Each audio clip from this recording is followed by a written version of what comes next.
Hello everyone, this is Danker, President TW Local 514 in Tulsa, Oklahoma. I wanted to give you a few updates today, Tuesday, March 31st. Please subscribe to my YouTube channel. I think we're sitting close to 700. We need 1,000 to get more options on this, using this format. Getting some nasty rumors that I remember here in Tulsa that had tested positive for COVID-19 has passed away. That's it's sick, and I don't know. I don't want to use cuss words, but it's bullshit. I've just been flooded with phone calls, rumors that this person had passed away. No, they're resting. They're doing well. They're recovering. They're recovering from this. So just please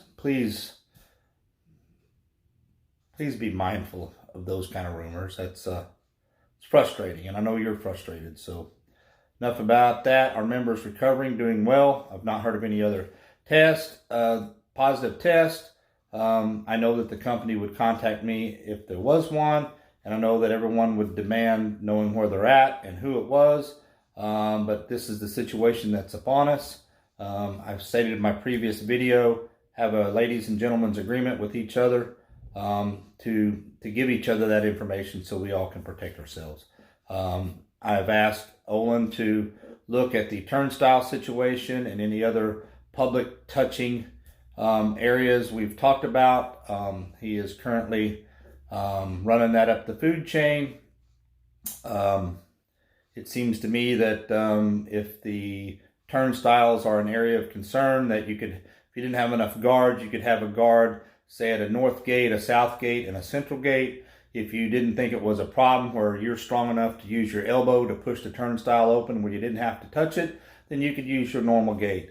If you were not able to push the turnstiles through with your elbow or some other body part where you didn't have to physically touch it, then maybe you could choose to walk to one of the central, south, or north gate, walk through gate where a guard would be, and maybe you could walk through there. Anyway, he is looking into that. I can't report one way or another whether it's something that they are considering doing.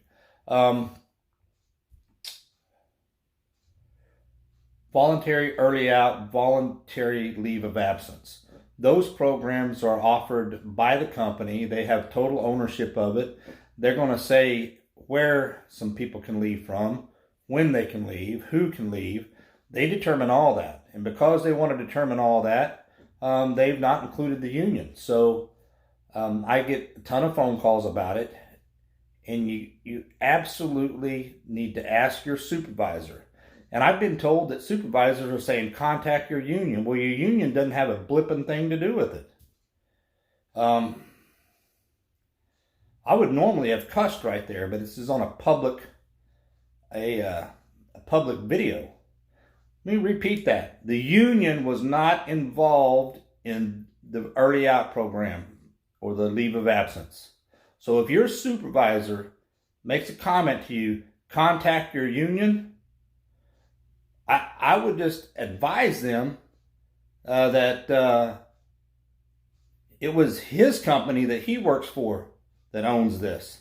And then if he can't give you the answers that you need, contact me, and I will place a phone call to Eric Oland, but I want the supervisor's name that says that. If the supervisor says contact the union, get his name and call me. It's their program. They're the ones that should have the answers for it.